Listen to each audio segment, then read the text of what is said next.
จะรู้ปริยัติการที่องค์ของภาคอีสานบุพาจารย์สายธรรมนำพาต้นแบบแนวคิดสร้างสรรค์ทางการศึกษาทำโรงเรียนวัดขึ้นมาให้พระเนรศึกษาเล่าเรียนผู้ด้อยโอกาสท่านยิ่งเมตตาโดยเฉพาะเรื่องการศึกษาท่านชักพาให้มาภาคเพียรอัจฉริยะภาคธรรมและภาคโรงเรียนหากใครลองได้แวะเวียนจะได้มาเห็น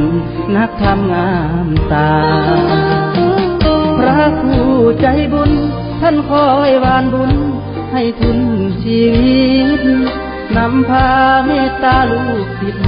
ด้วยการส่งเสริมเรื่องการศึกษา